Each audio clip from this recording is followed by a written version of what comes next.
자, 문제는 10번입니다. 자, 절도죄에 대한 설명으로서 적절한 것을 골라냈네요. 자, 1번 질문. 갑은 자신이 종업원으로 종사하고 있던 점포에서 주인이 부재 중임을 틈타서 금고 안에 있는 20만원과 오토바이 한 대를 타고 도주를 했다. 절도가 된다. 이게 맞습니까? 이 질문 어서 본 적 있죠? 기본 강의할 때. 그쵸? 기본 강의할 때 공부한 적이 있는데 기본 강의 공부할 때하고 약간 다른 것 같죠? 그쵸? 우리 기본 강의 때 어떻게 배웠습니까? 여기 밑에 와서 해설 보시게 되면 주인이 금고 열쇠와 오토바이 열쇠를 맡겼다고 했죠. 근데 부재중임을 틈타서 피고인이 이것을 꺼내어서 타고 도주를 했잖아요. 그랬을 때 맡겼다는 말은 위탁관계가 있다. 위탁관계가 있음에도 불구하고 위탁관계가 있다는 말은 점유권을 인정했다는 거예요. 점유권. 그래서 타인 소유 플러스 자기 점유. 그래서 이 종업원에게 점유권을 인정한 거예요. 원래 이 보조인 이 민법상의 점유 보조자 이 점원이죠. 점원은 점유권이 없어요. 점유권이 없는데 이렇게 위탁 관계를 설정해 버리게 되면 예외적으로 점유권이 있는 거예요. 자, 판결로지도 그 얘기를 하고 있죠. 보세요. 민법상 점유 보조자 점원입니다. 그래서 그 물건에 대해서 사실상의 지배력을 행사할 때는 이게 무슨 말이에요? 위탁 관계를 설정했을 때에는 그런 말이에요. 그랬을 때는 그때는 보관의 주체가 될 수 있다. 이 말은 자기 점유를 인정한다 이런 말입니다. 따라서 이를 꿀꺽 영득을 해버리게 되면 그것은 횡령이 되는 것이다는 판결 요지가 나와 있죠. 그게 이 판입니다. 그렇죠? 그랬을 때 여기는 위탁 관계를 설정해버렸기 때문에 점유권이 인정되어서 횡령이 된다라고 하는 것인데 그렇죠? 우린 기본강의 이렇게 배웠단 말이죠.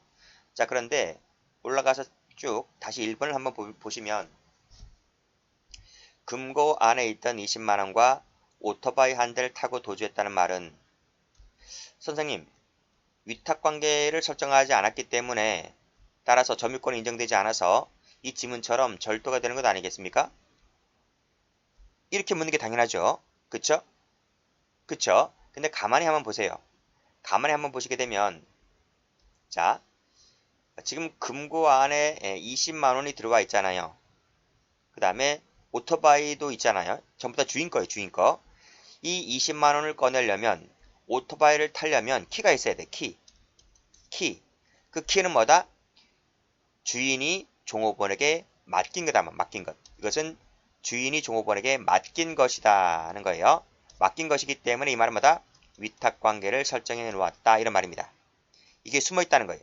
그래서 이것은 위탁관계 없는 것이 아니라 위탁관계가 있는 것이 따라서 절도가 되는 것이 아니라 뭐다? 횡령이 되는 것이다 하는 것입니다. 아시겠죠? 그래서 이것은 틀린 거예요. 틀렸다 이거예요. 자, 2번 질문 많이 봤죠? 통장에서 돈을 인출한 후 그 통장을 곧장 제자리에 갖다 놨다. 즉 통장에 있는 알맹이를 싹 빼먹고 껍데기만 갖다 놨다. 그쵸? 그 얘기죠. 통장 자체에 대한 특수한 기능 가치를 빼먹었기 때문에 영득의사가 인정된다는 것입니다. 그래서 절도가 되죠. 절도가 안 된다. 틀렸죠? 자, 3번도 많이 봤죠. 절취한 자기압수표를 여기까지 절도죄가 되고요. 음식 대금으로 교부하고 그 거스름돈으로 환불받은 행위는 별도로 사기죄가 되는 것이 아니라 불가벌적 사후행위가 된다. 맞습니까? 맞죠? 절취한 수표라고 했을 때 이 수표가 가짜 수표가 아니에요. 진짜 수표예요. 진짜 수표. 진짜 수표를 음식 대금으로 지급한 것입니다. 그럼 상대방 가게 주인은 손해를 본 것이 있어요? 손해본 거 사기당한 것이 있어요? 사기당한 거 없어요. 그렇죠? 그렇기 때문에 이것은 불가벌적 사후행위가 된다는 것입니다. 그래서 답은 3번이 되는 거죠. 3번. 3번이 된다. 근데 1번 같은 경우는 제가 좀 설명했기 때문에 이해를 하실지 모르겠지만 처음에 딱 이 짐을 딱 보게 되면 당연히 위탁관계가 없네? 절도가 되는 것이네? 그쵸? 그렇게 생각하는 게 당연한 거예요. 근데 확실하게 3번이 답이 나와 있기 때문에 일단 1번 질문이 세모라 할지라도 여러분이 수험생이 판단했을 때 일단 세모라고 보았다 할지라도 확실히 정답은 3번이 나와 있기 때문에 답은 거의 대부분의 수험생들이 맞췄을 것입니다. 그래서 그렇게 봐두시고 다시 한번 이 기회에 1번 질문을 다시 한번 확인해 두시면 될 것 같아요. 자, 4번 가볼게요. 이거 많이 봤죠? 퇴거하면서 냉장고 전원을 켜둔 채 그대로 두었다가 전기세가 나왔다라고 했을 때 절도가 되지를 않는다. 그렇죠? 이 냉장고는 이 임차인이 관리 지배하고 있는 것이다. 즉 관리 지배하고 있다는 말은 자기 점유하에 있는 것이기 때문에 타인 점유가 아니죠. 자기 점유가 되는 것이기 때문에 절도가 될 수 있는 구조가 아닙니다. 틀렸죠? 자, 다음 페이지 폭행죄 한번 가볼게요. 자, 다음 설명 중에서 옳지 않은 것을 골라라. 자, 1번 흉기 기타 위험한 물건을 휴대했어요. 위험한 물건을 휴대했다. 휴대했다는 말은 뭐죠? 소지했다는 거죠. 소지하는 거예요. 그렇죠? 휴대하면 되는 것이지 상대방에게 내가 이 위험한 물건을 소지하고 있다는 것을 인식시킬 필요가 있나요? 인식시킬 필요가 없다는 거죠. 그것을 판결 요지가 얘기하고 있는 거예요. 그래서 마지막 들고 가보시면 소지하거나 몸에 지녔다면 그 사실을 피해자에게 인식시킬 필요도 없고 또 실제로 사용할 것까지는 요구되지 않는다. 그냥 휴대만 하고 있으면 휴대하고 폭행을 저질렀다고 했을 때 특수폭행죄가 되는 것이죠. 됐고 그 다음에 2번을 가보시면 자, 위력을 보인다는 것은 무슨 말이죠? 인식시킨다는 말, 상대방에게 인식시킨다. 그쵸? 휴대라는 말은 기본 강의 때 했잖아. 기본 강의 때. 그쵸? 휴대라는 말은 인식시킨다는 말이 아니고 위력을 보인다는 말은 인식시킨다는 말이죠. 차이는 그겁니다. 그래서 밑에 보시면 인식시키는 것을 말하는 것이고 의사가 현실적으로 제압될 것까지는 요하지 않고 상대방의 의사를 제압할 만한 세력을 인식시킬 정도에까지는 이르지 않아도 족하다. 그쵸? 틀렸죠? 인식시킬 정도까지는 돼야 돼요. 이게 안 된다. 틀렸습니다. 답은 그래서 2번 되는 거예요. 자, 다음. 이 3번도 뭐 공부 많이 하신 분들은 쉽게 풀 수 있는 것이죠. 단순 폭행, 존속 폭행이 동일한 폭행 습격의 발현이다 하는 말은 상습성이 인정된다는 거예요. 상습성이 인정되는 것은 포괄일죄죠. 포괄일죄는 가장 중한 죄를 처벌하게 되죠. 그래서 상습 폭행보단 상습 존속 폭행이 더 중한 죄이기 때문에 그 중한 죄에 포괄시켜서 나머지 행위를 포괄시켜서 상습 존속 폭행죄로 처벌하면 되는 것입니다. 맞죠? 자, 소화기를 던졌는데 특정인을 겨냥하여 던진 것이 아니기 때문에 이 상대방은 뭐다? 위험성을 느끼지 않았을 것이에요. 위험성을 느끼지 않았기 때문에 이것은 위험한 물건에 해당하지 않는다는 것입니다. 그래서 특수폭행죄가 되지 않아요. 그런 말이고. 그래서 위험한 물건인지 아닌지는 뭐다? 상대방이 위험성을 느꼈느냐, 느끼지 않았느냐를 갖고 따지잖아요. 그렇기 때문에 자신을 향해서 던진 것이 아니기 때문에 위험성을 거의 느끼지 않았을 것이다. 그래서 위험한 물건으로 보지를 않는다는 것입니다. 맞는 지문이죠. 정답은 2번. 자, 협박죄 갑니다. 자, 다음 중에서 적절한 것을 골라라. 많이 봤죠? 권리 행사, 직무 집행이 일환으로 행해졌다 할지라도 이 행사가 해약고지가 사회상계에 반하지 아니한다 했어요. 반한다면 단 협박죄가 되겠지만 반하지 않는다면 협박죄가 되지를 않습니다. 틀렸습니다. 자, 2번도 봤죠? 비위 등을 제시하면서 자신에게 폭행한 사실을 인정하지 않는다면 상부기관에 제출하겠다라고 했을 때 상대방은 뭐다? 공포심을 일으키기에 충분한 정도의 해약고지라고 볼 수가 있기 때문에 상관협박죄 기수가 됩니다. 기수. 위헌범이니까 기수가 되는 거예요. 자, 안 된다. X. 자, 3번도 많이 봤죠? 식칼을 들고 피해자를 협박을 했다. 그리고 난 후에 식칼 들고 매장을 돌아다니며 손님을 내쫓았다. 그래서 영업을 방해했다는 겁니다. 그랬을 때 죄는 두 가지 각각 성립하게 되는 거죠. 행위도 각각 있는 것이기 때문에 상상적 경합이 되는 것이 아니라 실질적 경합이 됩니다. X. 틀렸고. 4번 질문. 자, 공포심을 일으킬 수 있을 정도의 해약 고지를 하는 것을 말한다. 맞고. 적어도 발생 가능. 맞고. 자, 구체적인 해약 고지가 있어야 한다. 맞죠? 답은 4번이네요.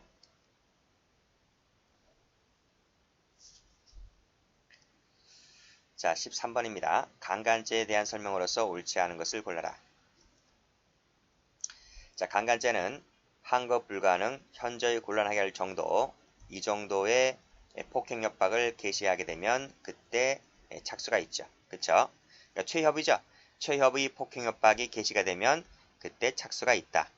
실제로 그 폭행협박에 의해서 항거 불가능하게 될 필요까지는 없다. 많이 나왔던 지문이고요. 자, 두 번째.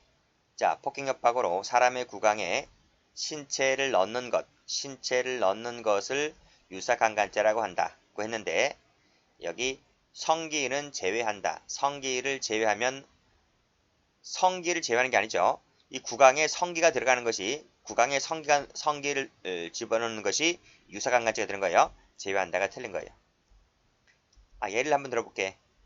성기가 제외된다는 말은 손가락밖에 더 있어? 그러면 여성의 입에다가 남자 손가락을 집어넣으면 그것이 유사강간죄가 됩니까? 아니잖아요. 그렇죠? 그러니까 손가락을 넣는 게 아니라 성기를 넣었을 때 이것이 유사강간죄가 되는 거예요. 답은 그래서 옳지 않은 것을 골라라. 2번이죠. 2번. 이거 예전에 경간부 시험에 나왔던 질문입니다. 자, 그 다음 3번을 보시면 피해자가 심신상실 항거불능 상태에 있다고 인식하고 그러한 상태를 이용하여 간음할 의사로 간음하였는데 밑에 보면 실제로는 심신상실 항거불능 상태에 있지 않았다면 준강간죄가 돼야 안 돼요. 준강간죄가 안 돼요. 준강간죄 객체는 심신상실 항거불능 상태에 있는 자예요. 심신상실 항거불능 상태에 있는 자가 준강간죄 객체가 되는 것인데 실제로는 심신상실 항거불능 상태가 되지 않았다고 했잖아요. 그죠? 그러면 준강간죄가 나올 수가 없단 말이죠. 다만 그러할 위험성이 존재한다면 불능미수는 가능하다 이런 말입니다. 그쵸? 맞는 말이죠.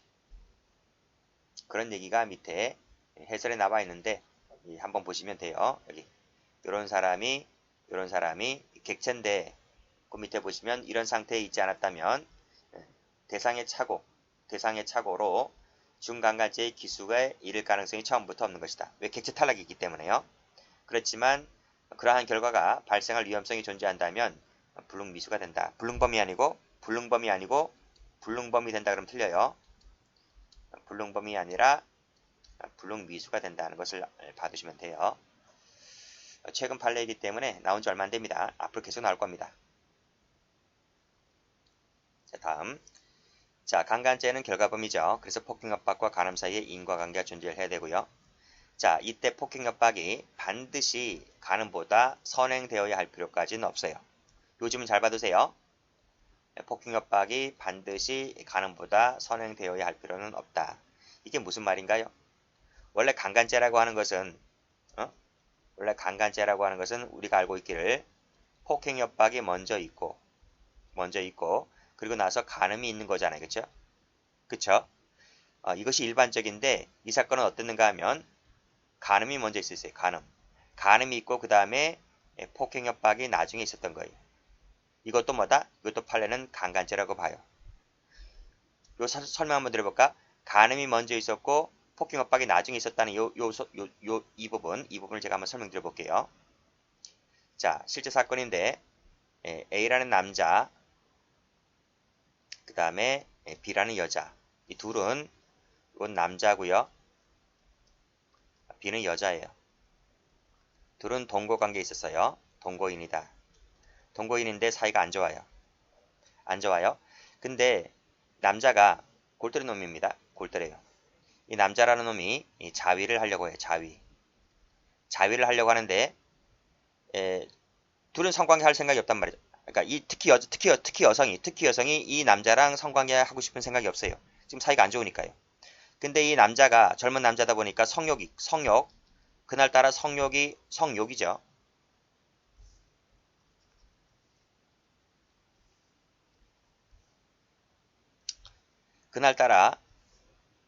그날따라 성욕이 좀 솟구쳤다고 해야 되나? 성욕이 좀 생겨났어요. 그래가지고 이 주체를 못해서 자위를 하려고 하는데 그냥 하기보다는 그 앞에 여성이 나체로 있으면 이 자위를 좀 더 잘할 것 같으니까 그거를 요구합니다. 웃긴 놈이잖아요. 그쵸? 약간 변태 같기도 하고. 근데 이 여자가 또 그걸 또 받아줘요. 그래서 이 여자가 나체 상태에서 자세를 자세를 취해줘요. 자세. 물론 야가 자세를 취해달라고 하겠지. 그쵸? 그래서 이 무릎 꿇고 고양이 자세 비슷하게 이렇게 자세를 취하고 한 상태에서 남자가 그 뒤에서 이 여성의 엉덩이 등을 보고 자위를 해요. 자위를 하는데 성욕이 한 단계 더 발달했어요. 성욕이 그 뭐라 그러나? 우리 저 드래곤볼 보면 그 무슨 기계처럼 막 전투력이 막 상승하는 거 있죠. 그래서 보통은 성욕이 한 단계였는데 그 여성의 뒷모습을 보고 성욕이 한 단계 더 올라갔어요. 그래서 갑자기 이 남자가 여성의 허리를 잡고 성기를 집어넣었다. 즉 간음을 먼저 했다. 여성이 C컵했어요. C컵에서 도망을 가려 하니까 남자가 이 여자를 잡아요. 잡은 상태에서 남성의 가슴으로 여성의 뒷등을 누른 상태에서 그 간음을 계속을 해요. 간음을 계속하고 난 다음에 그게 협박이잖아요. 협박. 최협의 협박. 간음을 계속하고 난 상태에서 나중에 사정을 해요. 강간이 끝난단 말이에요. 그랬을 때 이것을 강간으로 봐야 되느냐 보지 말아야 되느냐라고 하는 것인데 판례가 뭐라 합니까? 간음이 먼저 있고 또는 이 협박이라고 하는 폭행 협박이라고 하는 것이 간음과 동시에 또는 이후에 이루어졌다 할지라도 이것은 뭐다? 강간죄로 보아야 한다는 것이 판례입니다. 그래서 이 사건을 A에게 A에게 강간죄를 인정했던 사건이에요. 그래서 판결문이 어떻게 나옵니까? 폭행 협박이 반드시 간음보다 선행될 필요까지는 없다는 것이 판결문입니다. 받으시고 정답은 어쨌든 2번입니다. 자, 14번을 가볼게요. 자, 명예훼손죄 부분인데 옳은 것을 골라라 했습니다. 1번이 쉽죠. 허위사실 같은 경우는 310조가 나올 수가 없습니다. 동그라미.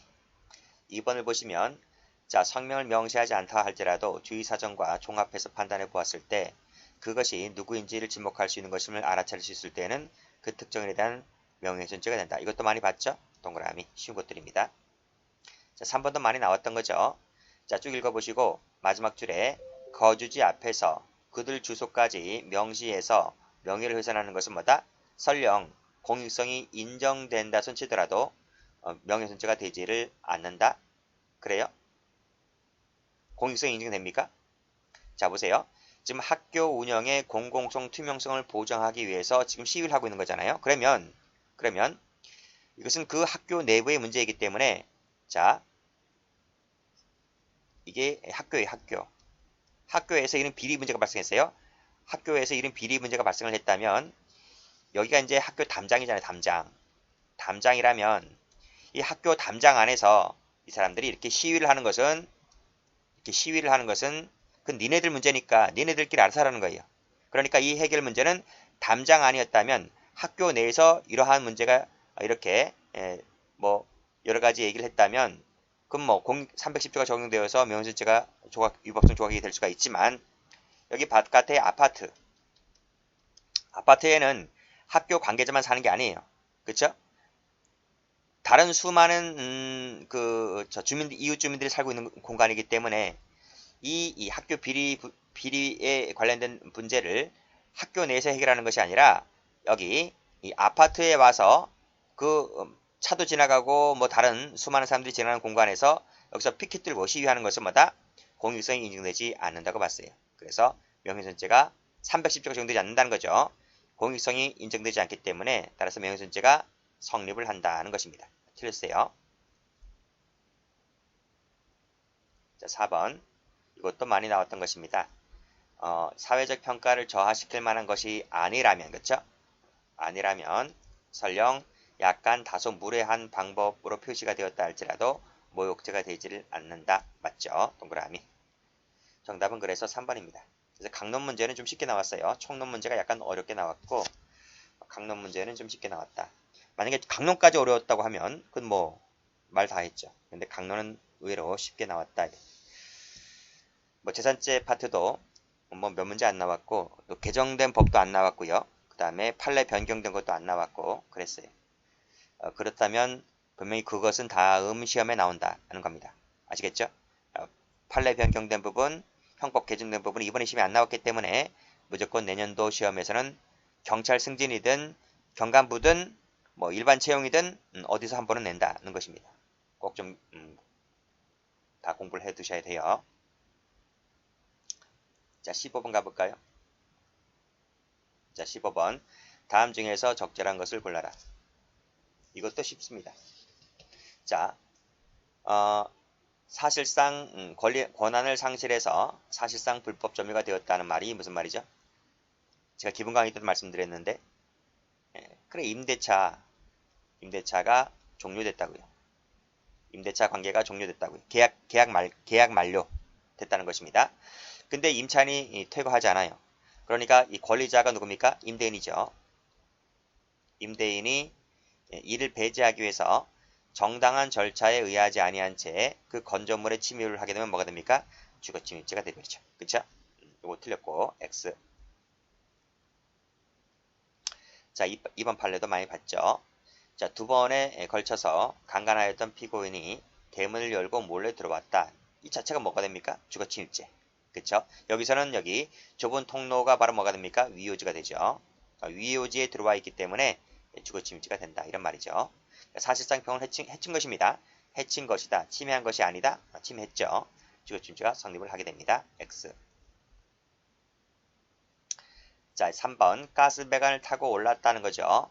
어디 터치한 적 있어요? 창틀이라든지 뭐 베란다 창틀이라든지 뭐 터치한 데가 있습니까? 터치한 데가 없죠. 터치하지 않은 상태에서 발각되었기 때문에 착수라고 볼 수가 없죠. X. 자, 4번 정당한 퇴거 요구를 받고 나갔잖아요. 받고 나갔기 때문에 뭐가 나가요? 신체가 나갔어요. 신체가 나갔다면 퇴거 불응죄가 되지를 않죠. 그렇죠? 가재도구 등을 남겨두었다 할지라도 신체가 나갔다면 퇴거 불응죄가 되지를 않는다. 맞습니다. 동그라미.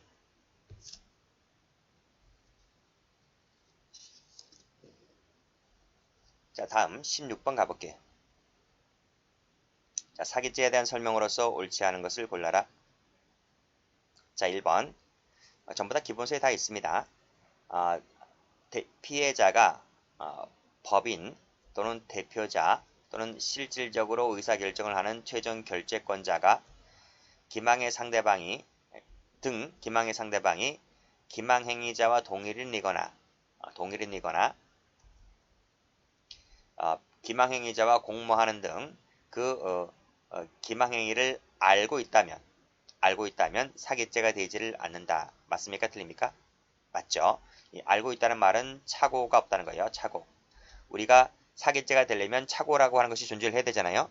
그쵸? 근데 공모하는 등 또는 동일이거나 공모한다면 그 기망행위 내용을 알고 있기 때문에 그럼 착오가라는 게 없기 때문에 결국 뭐다? 인과관계 탈락이므로 사기죄가 되지를 않습니다. 맞는 질문입니다. 자, 이거 다시 한번 요 1번 판례를 좀 볼게요. 자, 밑에 해설 가보시게 되면 좀 해설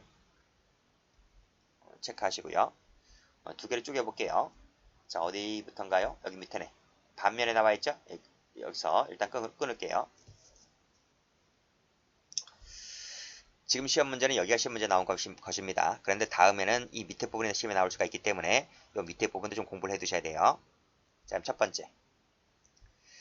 사기죄의 피해자가 법인이나 단체인 경우에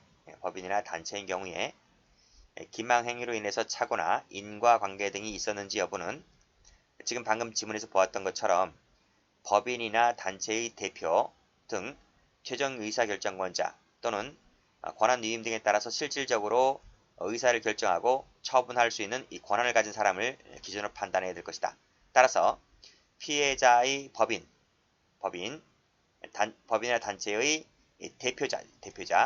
대표자나 또는 최종 의사결정권자가 방금 지문 보았던 것처럼 동일인이라든지 또는 공모하는 등 그 이해관계를 기망행위 내용을 알고 있었다고 한다면 착오라고 하는 것이 없기 때문에 따라서 사기죄가 되지를 않는다는 것입니다. 그게 바로 이 내용이잖아요. 이 내용. 그렇죠? 그런데 자, 밑에 줄. 자, 보면 여기 실무자죠. 실무자인 일반 직원이나 또는 구성원 등이 알고 있었다 할지라도 그렇죠? 가로 열고 닫고 이 대표자 다음에 최종 결재권자 등이 알지 못한 채 착오에 빠져서 처분행위 이르렀다면 그때는 사기죄가 되는 것이다 하는 거예요. 그러니까 지금 보면 직원이 알았든 몰랐든 필요 없다는 거예요. 알았다 몰랐다는 것은 누구를 갖고 결정한다? 대표자라든지 최종 결재권자가 알았다 몰랐다를 가지고 착오관계를 따지게 되는 것이지 직원을 갖고 따지는 것이 아니다. 그것이 첫 번째 줄에 나와 있잖아. 첫 번째 줄에. 사기죄의 피해자가 법인이나 단체였을 때는 이 착오를 누구를 갖고 판단한다? 그렇지. 대표자 또는 최종 결재권자와 같이 처분을 할 수 있는 권한을 가진 사람을 갖고 판단하는 것이기 때문에 직원이 알았든 몰랐든 그것이 중요한 것이 아니라 대표자가 알았냐 몰랐냐 그것을 가지고 사기죄 여부를 논하겠다는 것입니다. 아시겠죠? 이 판례는 말씀드렸듯이 첫 번째 토막, 두 번째 토막 각각 봐두셔야 돼요. 자, 됐습니다. 자, 2번 가볼게요. 2번 기출된 거죠. 금융기관 직원이 단말기를 이용해서 다른 공범들이 지정한 특정 계좌에 무자원 송금의 방식으로 키보드, 키자판만 쳐가지고 이 송금하는 것이 있어요. 그것이 무자원 송금이라고 하는 거예요. 거액에 입금했다고 했을 때 컴사가 된다. 맞죠? 그 다음에 2번, 3번. 자, 기망행위를 수단으로 한 권리행사의 경우에 그 권리행사에 속하는 행위와 기망에 속하는 기망행위를 전체로 관찰해서 자, 권리행사의 수단으로서 용인될 수가 없을 정도였다면 그쵸? 그때는 당연히 사기죄가 되죠. 이 논리는 뭐죠? 아무리 정당 권리죄를 할지라도 몰래 훔쳐오면 사기죄, 뺏어오면 강도죄, 기망해서 사기치면 사기죄, 공갈죄, 제가 재산죄 할 때 일반론 할 때 말씀드렸습니다. 맞죠? 4번 갑니다. 자, 4번. 자, 수개의 선거비용 항목을 허위 기재한 하나의 선거비용 보전 청구서를 제출해서 정부로부터 보전받아 이를 편취하였다고 한다면 죄가 수개입니까? 한 개입니까? 사기죄가 수개입니까? 사기죄가 한 개입니까? 아니, 잘 봐요. 여기 지울게. 싹 다 지저분하니까 지울게요. 자, 다시 한번 보세요. 수개의 선거비용 항목이라고 그랬어요. 그걸 허위 기재했대요. 그 항목이 수개라는 거예요. 자, 하나의 선거비용 보전 청구서를 제출했다고 했잖아요. 그 청구서라고 하는 것은 한 개예요. 한 장짜리 보전 청구서를 어디에다 제출했어요? 정부를 속인 거죠. 정부를 속여서 이 선거비용을 타먹었어요. 타먹었단 말이죠. 한 장을 냈어요. 한 장. 자, 여기 이렇게 한 장, 선거비용 보전 청구서라고 해서 한 장짜리를 제출했는데 이 한 장짜리 항목이 쫙 여러 개가 나온 거예요. 이렇게 여러 개 나온 거예요. 그래서 합계 얼마 이렇게 합계 얼마 이런 식으로 나온 거예요. 그래서 돈을 타먹었어요. 그랬을 때 사기죄가 한 개에 두 개. 항목이 여러 개니까 수개다 이렇게 하면 안 돼요. 이 한 장짜리다 보니까 포괄해서 일죄다 이런 말입니다. 아시겠죠? 그래서 마지막 줄 가보시게 되면 수죄가 아니고 별죄가 아니고 그냥 포괄해서 일죄. 아시겠죠? 그렇게 보시면 돼요. 정답은 4번이.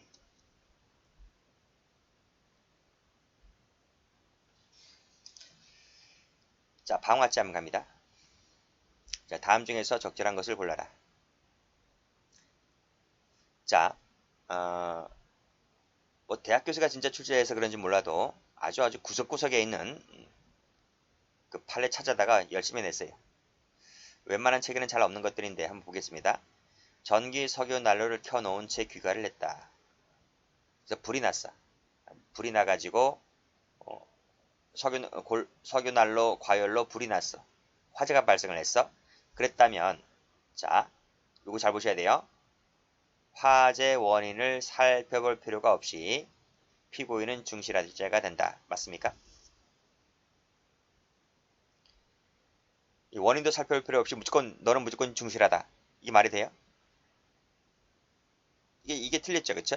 원인이 규명되어야 중실화가 되는 것이지 원인 규명이 되지 않는다고 하면 어떻게 함부로 중실화를 인정해 줄 수 있는 건가요? 그렇죠?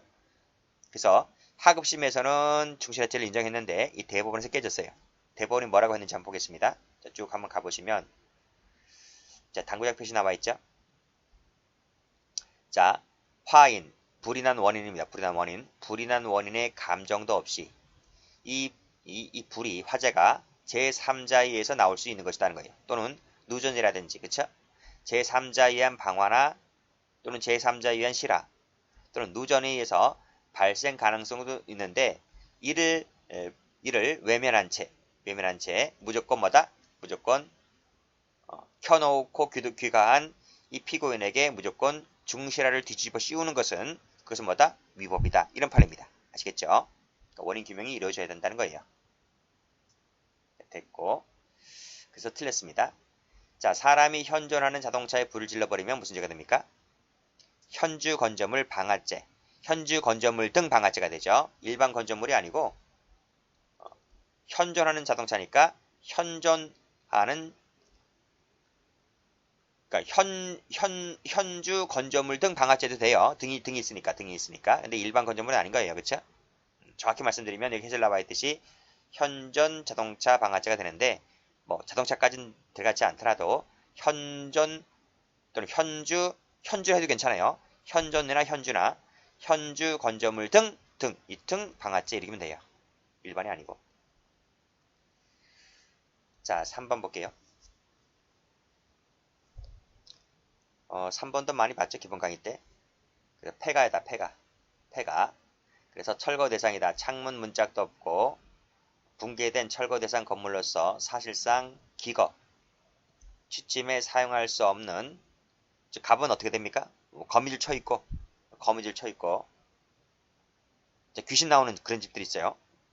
그럼 폐가에 대해서 불을 질렀다고 했을 때 이것은 타인 소유 일반 건조물 등 방화죄가 된다. 맞습니까? 일단 어쨌든 이 타인이 폐가니까요. 타인이 폐가라고 했으니까 자기 소유는 아니잖아요. 그러니까 타인 소유 맞아요. 근데 이 폐가를 뭘로 봤다? 일반 건조물 등 방화죄. 일반 건조물로 봤습니까? 이게 건조물입니까? 건조물이 아니고 물건으로 봤어요. 물건. 건조물이 아니다.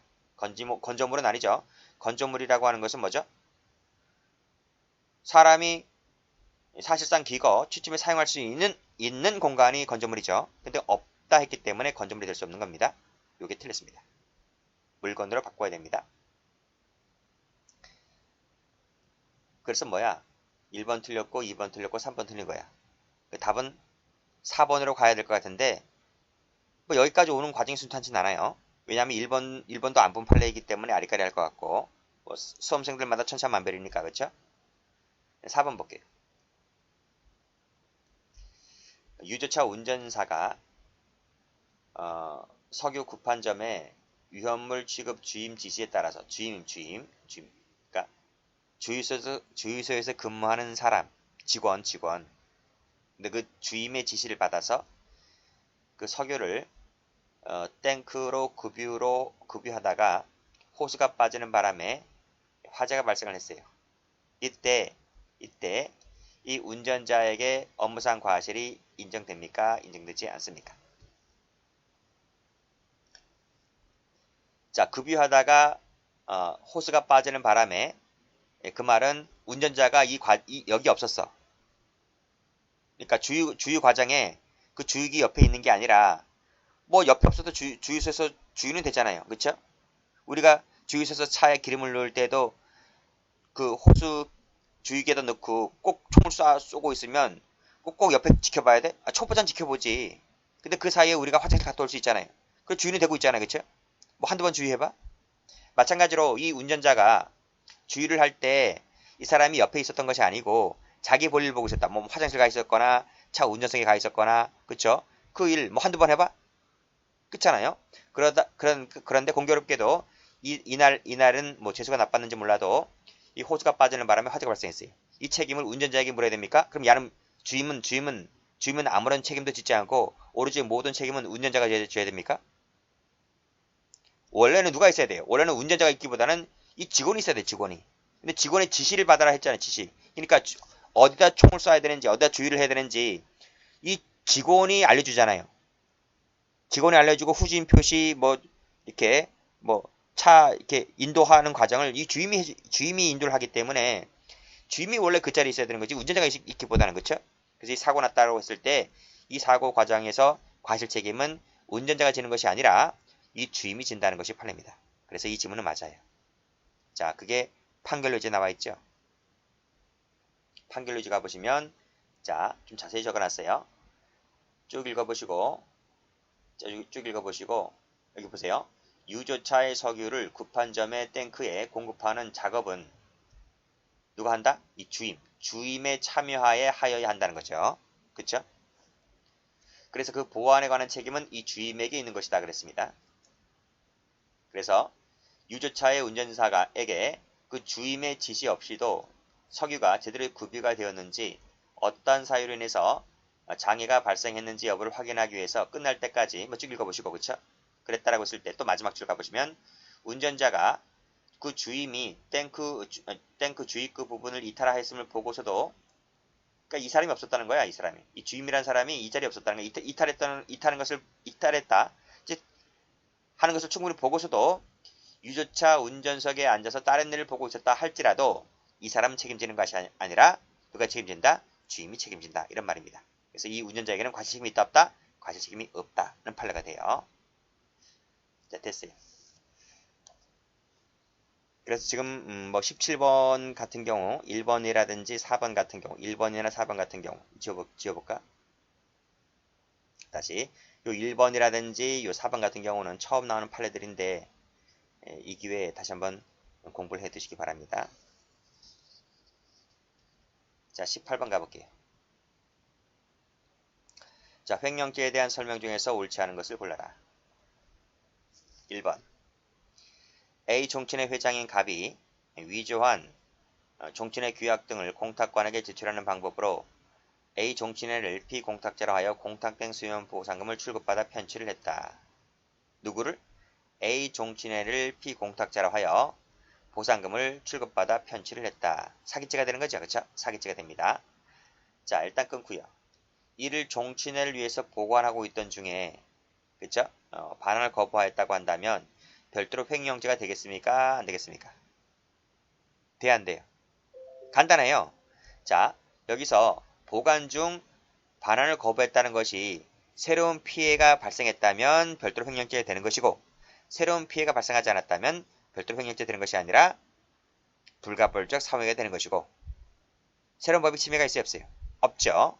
그렇죠? 그래서 사기죄의 피해자도 종친회고 횡령죄의 피해자도 종친회인 것인데 새로운 피해가 없기 때문에 별도 횡령죄가 되지를 않습니다. 그래서 이것은 맞는 지문이 되는 거예요. 뭐 기존에 기출 한번 된 적이 있었고 그 다음에 2번도 기본 강의 때 했었고 뭐 출제는 많이 되지 않은 판인데 기본 강의 때 다 했던 것입니다. 병원에서 약국장이 병원을 대신해서 제약회사로부터 의약품 제공의 대가로 기부금 명목의 돈을 받았는데 이 돈이 불법원인 급여물입니까 아닙니까? 불법원인 급여물로 배우지 않았죠. 그쵸? 우리가 불법원인 급여물로 배운 것은 도박자금, 뇌물, 뭐 화대 이런 것들을 말했지 여기 나와 있는 기부금 명목의 돈은 불법원인 급여물이 아니다. 그래서 이 돈을 보관 중에 임의로 소비하였다면 뭐가 됩니까? 횡령죄가 되는 것이다. 맞죠? 그쵸? 그래서 1번도 맞고 지금 2번도 맞고 지금 옳지 않은 것을 골라라 했네요. 3번 가볼게요. 자, 쭉 읽어보시면 자, 이게 명의신탁이라고 했는데 명의신탁 종류가 세 가지가 있잖아요. 이자간 명의신탁, 삼자간 명의신탁, 계약 명의신탁. 그러면 여기까지 이 첫 번째, 두 번째, 세 번째 줄 읽어봤는데 이게 무슨 명의신탁인가요? 자, 신탁자가 당사자가 되어서 계약을 체결하되 다만 등기는 매도인으로부터 수탁자 앞으로 다이렉트로 간다. 뭐죠? 삼자가 명의신탁인데 중간생략 등기형이 중간생략 등기형. 중간생략 등기형 명의신탁이다. 판례 다 아시죠? 횡령죄 인정했습니까? 안 했습니까? 인정하지 않았죠? 그쵸? 그래서 밑에 보시면 임의로 처분했다고 했을 때 이것은 이미 성립된 횡령죄 안 된다니까요. 횡령죄가 안 된다. 안 되니까 또 뒤에 나와 있는 거. 나중에 나머지 부동산 반환을 거부했다 하더라도 이것도 횡령이 되지 않는다. 그쵸? 틀린 것은 둘 다 횡령이 다 안 돼요. 그러니까 앞에 거, 뒤에 것은 맞는데 앞에 부분 이 부분이 틀렸습니다. X. 정답은 그래서 3번 되네요. 3번. 맞지? 3번. 자, 4번 볼게요. 자, 다른 사람의 재물을 보관하고 있던 사람이 동의 없이 함부로 이를 담보로 제공했을 때 뭐가 됩니까? 횡령죄가 돼버리죠. 그쵸?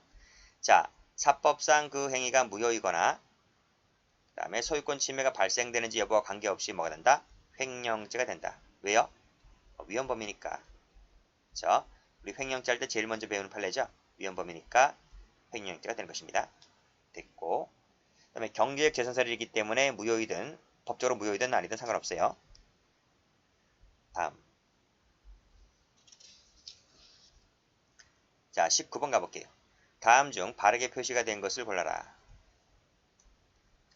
자, 기억, 니은, 디귿, 5개 지문이네요. 자, 4개도 아니고 5개입니다. 5개인데 다행히도 개수 문제가 아닙니다. 개수 문제가 아니기 때문에 해볼만 합니다. 그쵸? 자, 먼저 1번. 자, 절도죄 할 때 나오는 판례죠. 자기 명의로 등록된 자동차를 사실혼 관계에 있던 갑에게 증여를 했다 그랬어요. 여러분 증여를 아세요? 증여. 증여를 하면 소유권 넘어가요. 증여를 해주면 소유권이 넘어간다. 사실혼 배우자든 아니든 간에 증여를 해버리면 소유권 넘어가요. 그래서 누구 거가 되는 겁니까? 갑에게 증여했으니까 갑의 소유가 되는 거예요. 그 다음 이 갑이 이를 운행 보관 관리하여 왔다는 말은 갑이 뭐가 됩니까? 점유권이 인정됐다. 그래서 갑이 점유자가 돼요. 그래서 이 차량은 갑이 소유자이고 갑이 점유자가 되는 거예요. 즉 피고인 입장에서 봤을 때 이 차량은 타인 소유, 타인 점유가 되는 것이. 그래서 뭘 갖고 오면 절도가 된다. 맞죠? 그래서 이 지문은 동그라미. 동그라미. 자, 2번 갑니다. 자, 이것도 많이 봤죠? 일단 체포가 되었는데 아직 신병 확보가 확실치 아니한 단계에서 무슨 말이야? 이게 무슨 말이야? 절도의 기회 그 말입니다. 절도의 기회에 폭행의 상해를 일으켰다면 준강도죠. 준강도가 상해를 일으켰기 때문에 준강도 상해죄가 되죠. 준강도 상해죄. 근데 마지막 보시면 강도 상해죄가 된다. 맞죠? 왜냐하면 이 강도에는 모든 강도 다 포함됩니다. 그래서 단순 강도, 준강도 다 포함되기 때문에 강도 상해죄 맞죠? 동그라미. 자, 디귿번. 피고인이 부동산에 대해서 갑과 신탁금지 약정을 체결을 했다는 사실을 이 은행에 알리지 않아요. 알리지 아니한 채 은행을 속여서 대출을 받아요. 그랬을 때 은행을 속였기 때문에 사기죄가 된다. 맞습니까? 이게 맞아요? 틀려요? 일단 자신 없으면 패스. 사기죄가 돼야 안 돼요. 일단 패스하자고요. 모르는 사람들 많이 있으니까 일단 여러분 공부를 하셨다는 분들은 기억하고 니은은 알고 있어야 돼요. 그쵸? 쉬운 판례니까. 자, 1번 봐요. A회사 경영자인 피고인이 물품 공급 계약서에 따른 공급을 한 사실이 없어요. 없는데 완료되었다는 것을 전제로 B회사를 상대로 물품 대금 청구 소송을 제기했고 결국 계약서를 제출하였다가 그 소송을 취하를 합니다. 사기 미수죄가 된다. 맞습니까? 미수죄가 된다는 말은 어디에서 착수가 이루어졌다는 얘기인데요. 우리 소송 사기 할 때 언제 착수가 인정돼요? 소재기 시. 그쵸? 소재기 시 착수를 인정하죠. 판결 확정 시에 기수가 돼버리고요. 그럼 소재기 시가 있어요? 없어요? 봐봐요. 물품 계약서에 따른 공급을 한 사실이 없는데 했다고 전제로 그 회사를 상대로 물품 대금 청구 소송을 제기하잖아요. 청구 소송을 제기하면 뭐가 됩니까? 여기서 착수가 인정되는 거예요. 착수가 있기 때문에 당연히 미수가 되는 거예요. 미수. 판결은 없잖아요. 판결이 나오지 않았기 때문에 일단 착수 넘어갔고 착수 넘어간 상태에서 소취하를 해버렸기 때문에 미수가 맞죠. 동그라미. 그럼 보세요. 일단은 기억, 니은, 디귿이 기억, 니은, 리을이 동그라미입니다. 찾아볼게요. 뭐가 나오는지. 기억, 니은, 리을. 기억, 니은, 자, 기억, 니은, 리을. 기억, 니은, 리을. 그럼 답이 요거 아니면 요거네요. 2번하면 4번이네. 근데 2번하고 4번 중에서 가만히 보니까 디귿은 똑같아. 디귿은 똑같이 x가 나오는 거예요. 즉 문제는 이거야. 문제는 여기 있어요. 요게 x냐, 요게 동그라미냐 요 차이야. 그러니까 지금 가만히 보면 지금 디귿은 공부할 필요가 없죠. 디귿은 똑같이 xx니까 그렇죠? 이걸 풀고 있어. 풀 필요가 없지. 시간만 가는 우리가 20분 안에 형법을 20문제 풀면 안 돼요. 한 15분 안에 13분 15분 안에 풀어야 되는 것이기 때문에 굳이 이걸 생각할 필요가 없다. 그렇죠? 이건 몰라도 다음 풀 수가 있으니까. 근데 요 디귿을 한번 보면 디귿은요. 여기서 갑과 신탁금지 약정을 체결했다는 사실을 굳이 A에게 알릴 필요가 있습니까? 이걸 만약에 이 체결한 사실을 알려줬다고 한다면 A은행은 그런 일이 있었다고? 그럼 돈 빌려주지 말아야지. 라고 하는 관계가 인정이 된다면 그쵸?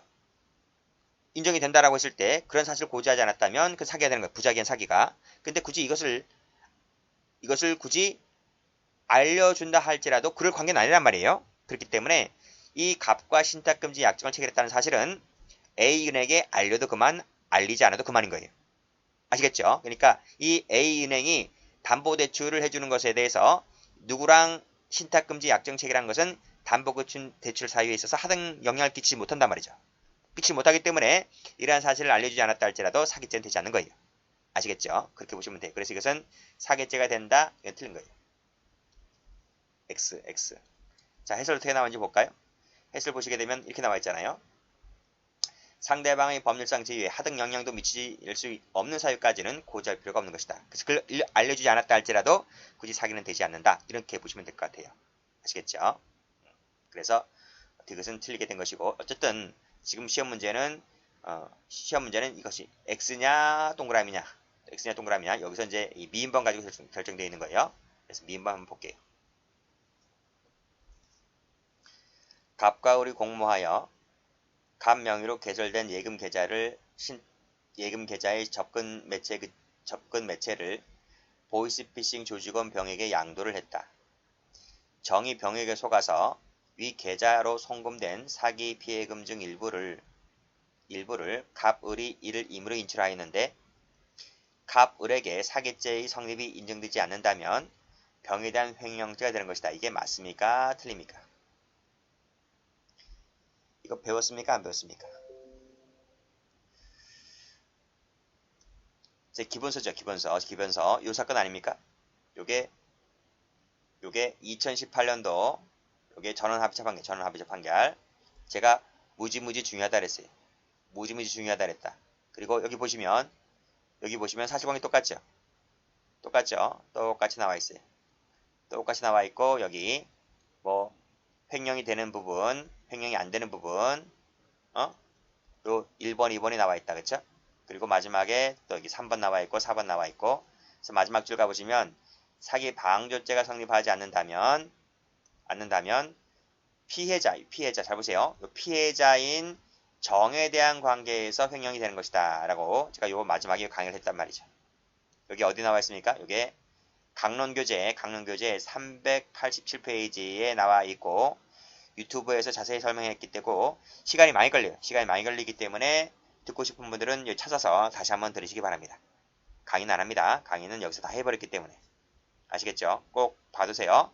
되는 수가 있고 안 되는 수가 있어요. 요 1번하고 2번도 차이점 봐두셔야 되고 그 다음에 마지막 4번을 조심하시고. 아시겠죠? 자, 그래서 이것은 지금 다시 한번 보시면 병에 대한 횡령이 되는 것이 아니라 정에 대한 횡령이 된다. 즉 피해자 정에 대한 횡령이 된다. 이렇게 보셔야 됩니다. 아주 중요한 판례이고요. 최신 판례이기 때문에 계속 나올 거예요. 계속. 그래서 이것은 틀렸어요. 그래서 이 19번 문제에서 이 19번 문제를 결정지는 것은 다른 문제도 아니고 뭐다? 미음범 하나 때문에 이미 미음범을 알고 있느냐 모르고 있느냐를 가지고 이 19번 문제가 왔다 갔다 하는 거예요. 기억니은은 다 알아요. 기억니은은 웬만한 선생님 다 알아요. 그렇게 받으시고 정답은 그래서 몇 번입니까? 정답은 2번 되죠. 2번이다. 자, 마지막 문제 갑니다. 자, 마지막 문제 20번을 가보시면 다음 중에서 옳지 않은 것을 골라라 했네요. 자, 직무 유기죄 묻고 있네요. 정당한 이유 없이 그 직무 수행을 거부하거나 그 직무를 유기했을 때 성립하게 된다. 맞죠? 그래서 직무 집행의 의사로 직무를 수행했다면 그 직무 집행이 위법한 것으로 평가된다면 평가 안 되면요. 직무를 수행했다고 했잖아. 직무 집행하겠다는 의사를 가지고 직무를 수행해버렸기 때문에 직무유기가 돼야 안 돼요? 안 돼요. 아시겠죠? 틀렸어요. 위법한 것을 평가되든 안 되든 그게 중요한 게 아니에요. 이 평가된다 안 된다 이게 중요한 것이 아니라 어쨌든 직무 집행을 하겠다는 의사를 갖고 직무를 수행했다면 대충 했든지 깔짝깔짝 거렸든지 직무 유지가 안 되는 거예요. 아시겠죠? 답이 그래서 1번이 틀렸어요. 자, 해설 한번 가볼게요. 해설 한번 가보시면 자 보세요. 직무 집행 의사를 가지고 직무를 수행을 했다면 직무 유지가 안 돼요. 꼭 위법한 것을 평가될 필요까지는 없다. 심지어는 여기 보세요. 태만, 분망, 착각 등으로 인해서 성실히 수행하지 아니한 경우 그러니까 뭐예요? 대충 깔짝깔짝 거렸다는 거예요. 그래도 직무 유지 안 된다고요. 형식적으로 소홀히 대충 하는 애들 있잖아요. 학교 다닐 때 못 봤어요? 학교 다닐 때? 요즘은 학교 다닐 때 애들한테 청소 이런 거 안 시키나? 청소 아줌마 따로 있나? 그러면 안 돼요. 그쵸? 청소 시키는 것도 다 교육인 거예요. 그쵸? 근데 어떤 애들 보면 대충 깔짝깔짝 거려요. 그것도 어쨌든 깔짝깔짝 거리게 해서 했기 때문에 직무유기는 아닌 거예요. 그렇게 보시면 돼요.